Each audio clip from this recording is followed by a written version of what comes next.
And we're back with part 3 of how about who Valyrians actually are. And so at the end of my last video, I mentioned that the creatress or the goddess of Valyrians is in fact Bastet. She, contrary to popular belief, is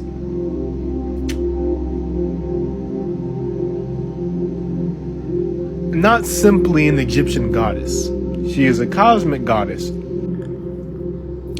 We don't call gods or the celestials Hindu gods, Egyptian gods. Bastet and all of the other Egyptian gods in which she is related to are actually part of a cosmic tribe of divinities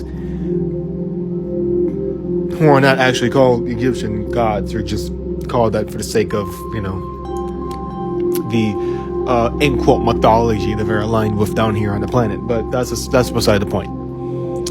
The Lyran energy host comes from the consciousness of, Mother Bastet, right? But there is a caveat when it comes to extraterrestrial species. To say that one is a Lyran starseed, it has two different meanings behind it. You can either be a Lyran starseed in the sense of you've had Akashic experience with the Lyrans, Akashic experience as a Lyran, and technically, because every lifetime that you have had, this goes into reincarnation, creates a cosmic Akashic imprint within the cosmos that, due to quantum mechanics, due to quantum physics, simultaneously exist alongside the you right now as a form, an energetic imprint of you that exists within your consciousness, inhabiting the same body that you are. It is like a you, but from the past, but is a completely different version of you, but the same you spiritually, but in a different form, aligned with a different lifetime, but again, due to quantum mechanics, is with the current you right now. The only versions of you who aren't with you right now are your future selves, because those are yet to be created. There are many possibilities, endless, but it just depends on which timeline you are vibrationally tapping into based on your actions, thoughts, words, experiences within your current life. Because on a karmatic level, whatever you do in this life will have to be dealt with or tackled in future lives. And I'll go into the karmic system, how that works, reincarnation, etc., etc. But whatever you do in this life may create a necessity for many other lifetimes just to be able to correct the karma of this lifetime. So essentially you're creating several new necessary karmic incarnations of yourself that needed to be to take care of one past lifetime, right? Or whatever it may be, your current lifetime right now, right? So those forms are not there with you because those forms have not been connected to or integrated with, nor have they been synced with yet. So it's kind of like a passing and fading energy. It can pass you and fade you, or pass you and then integrate with you based on your current actions right now. So really the only timelines that exist and that have been solidified is the present and the past. The future has not been solidified yet, but it exists in a phantom state. It hasn't necessarily been solidified yet, but it exists, right? So your past lives are all individual versions of you. Imagine many different clones of you, all with the same soul and spirit, but just inhabiting different bodies with slightly different characteristics. But it's all the same soul energy, right? It's all still the same spiritual you. And they all simultaneously exist within you, including the you now in this current vessel that you now inhabit in this age of Aquarius. It's crazy, right? And all of these versions of you are actually your ancestors. Again, a lot of people have their interpretations of what ancestry is, and I respect all of these different types of people's opinions.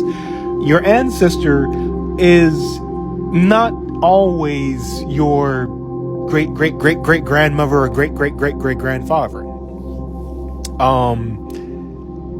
But I'm going to explain that later on because I'm talking about Valyrians right now.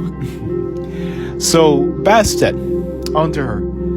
She was the reason why Valyrians were created. And the reason why I was talking about past lives and ancestry is because no matter who you are, whether you're an extraterrestrial, whether you're an angel or a deity, you have the ability to incarnate into different forms. So you could be a Lyran starseed, in quote, but only because you have inhabited a Lyran body and have experienced Lyran lifetimes. Or you could be a Lyran starseed for an entirely different reason, and that's because you are directly and energetically and spiritually and soul-wise connected to the energetic host of the Lyran collective, right? You are soul-bound to the Lyrans because your soul originates from the Lyran host. Or maybe you're just a visitor into the Lyran host as a separate soul and spirit connected to another host, but just wanted a Lyran experience. You would still be considered Lyran starseed after a fashion because you have Lyran experience and Lyran Akashic experience. So you would still be sort of considered a Lyran starseed, but not as pure as the Lyrans whose soul comes from the Lyrans who come from, I guess you can consider Bastet's womb altogether. Right? So, that out of the picture. This is why I mentioned we never really die. The Lyran collective energy, after the fall of Lyra, went all over the multiverse, finding different homes or different bodies to experience new lifetimes in. But the collective energy itself has found a new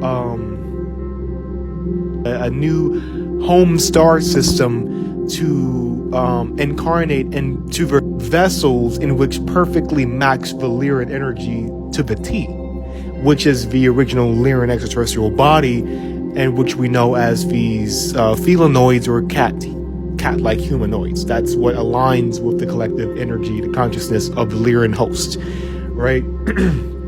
And, the Lyrans needed a new planet in order for their traditional bodies to, have a home, to interact with their traditional species in the traditional ways.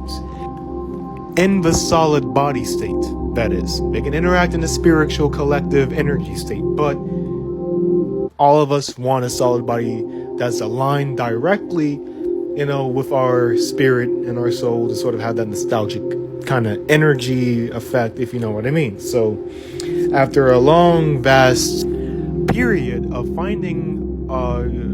journeying to find a new home, with the assistance of their mother goddess and certain other gods, they were able to find a new home. Now, a lot of you all may question, if Bastet's the supreme goddess of the Lyrans, why didn't she do something to step in for the Lyrans? And that she did, but again, she, as all divine deities, believe in free will and allowing certain things to flow in the way that they're supposed to. Now, she foresaw this was going to happen. What she also knew was that this was going to make her collective children that much more spiritually and physically stronger when they regrouped and rebuilt. So she, in a sense, knew a lot of this was going to happen, but she knew for the strengthening of her children, this had to happen. So it's almost sort of like that tough love aspect, but she had certain safeguards in place when this would happen, so that not all would be lost and much would be salvaged for the rebuilding process. Now, the rebuilding process took a while. The Lyrans found a new home. This particular new home, thanks to the advent of the cooperation from their mother herself and certain other deities and certain other extraterrestrial hosts, they found a new home within what is now known as the Leo constellation, within what is called the Lynx star system.